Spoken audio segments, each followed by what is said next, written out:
Assalamu alaikum guys, and welcome to another episode of Jannah. It's one of the odd nights tonight. It could be Laylatul Qadr, and charity should be one of the worships that we are doing.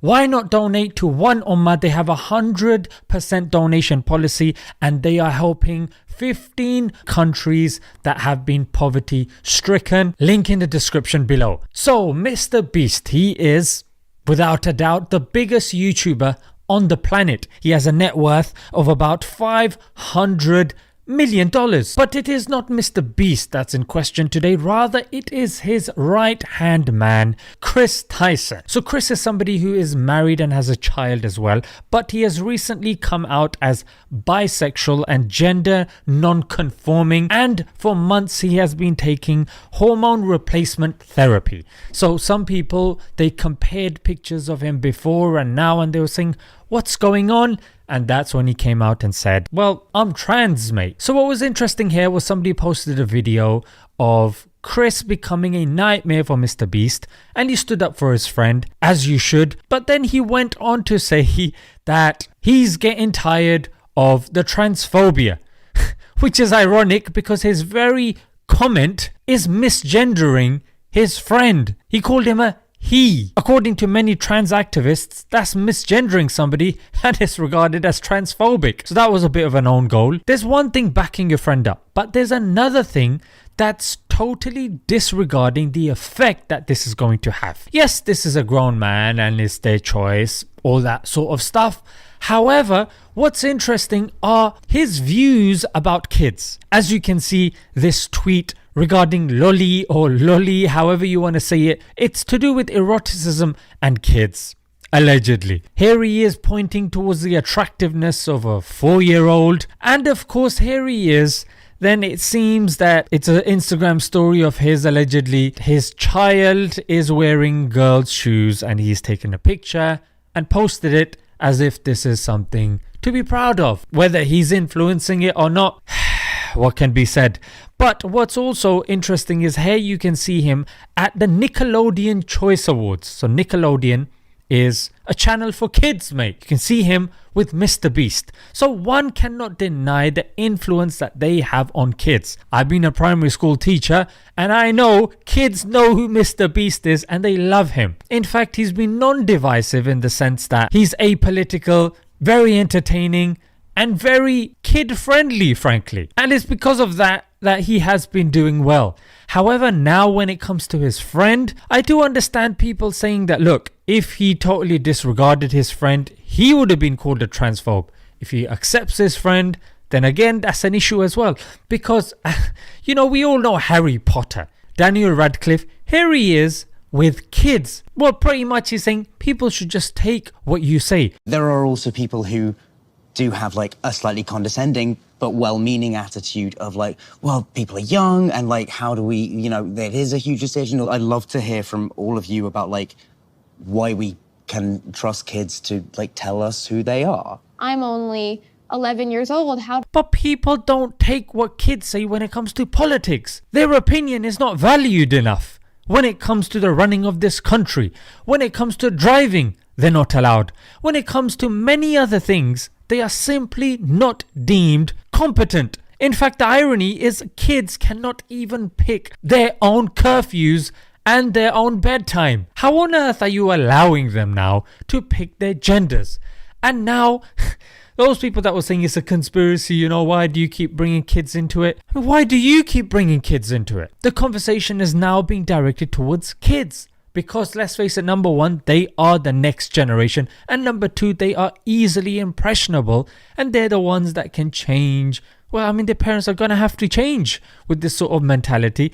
Otherwise, we saw with Jeffrey Marsh, and they encourage no contact. This has become a thing now. Cutting off ties with your parents. A'udhu billah. The sort of things that are being normalized. In fact, anybody who speaks against it is regarded as a transphobe. J.K. Rowling, yes, she's speaking up for women's rights because the LGBT do encroach on women's rights as well. She's been regarded as a transphobe. She has this game that came out on PS5. People are saying whoever plays it, well, some people are saying whoever plays it is a transphobe. Why? Because she's involved. And now even with the TV series, there is a concerted effort to make sure that she is not involved. So this LGBT lobby, in fact, Chris Tyson himself, look, allegedly he posted this before a shooting took place, of Christians by a LGBT individual. But look at the language he's using. He's got a little gun at the end saying, hey, don't mess with the trans gang. This is turning into something really concerning. And also, guys, those that don't subscribe to a religion, more specifically Islam, because let's face it, the other religions don't cut it when it comes to this, yeah? Where are you going to stop? Islam, we have morality that comes from God,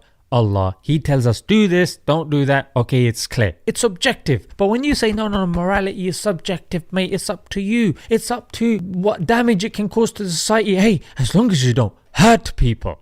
Well, the irony here is that's exactly what you're doing by asking a child to chop. I mean, they make fun of the circumcision. You're chopping the whole thing off, mate. So somebody says that, look, I don't care. Chris can identify as whatever he wants.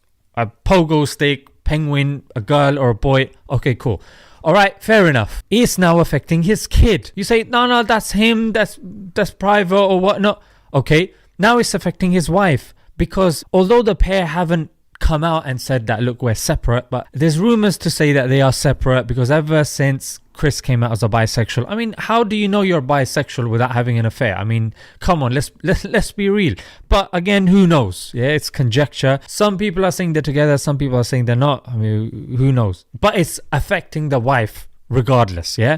No, that's his wife. It's going to women now. So we've moved from the individual, subjective, then we moved on to the kid, then we move on to the wife. Then you're saying, no, it's all right. Okay, then his influence with regards to other kids. Nickelodeon, Mr. Beast. No, leave it. Okay, now there are other kids that are taking puberty blockers. They are now taking hormone replacement therapy.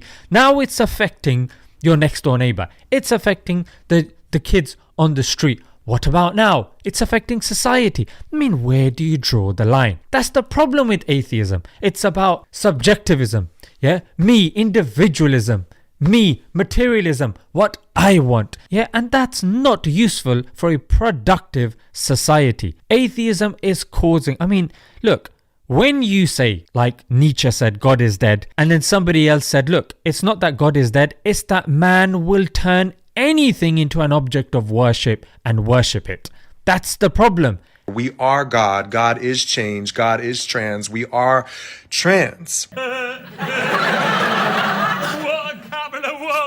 Anything goes now, and that's what we're seeing with products that are being sold by these corporations and companies, because they are jumping onto that fact that they are like the lone sheep that has come off the group and can be devoured easily by the many wolves that are laying in wake. So guys, if this does not motivate you to learn more about your religion and to be very cautious with your kids, not to allow them to watch stuff by themselves, really I would say police what they are watching, who they're meeting, and what's going on. You have to be more involved. And there's a knock-on effect. The only way you can do that is by being economically independent. So you have to get into that entrepreneurial mindset as well. So a lot of these things are interconnected. But the point is, guys, invest in yourself. Yeah, because if you are not sturdy, yeah, then nothing around you will be sturdy. Let's leave it there, guys. Until next time.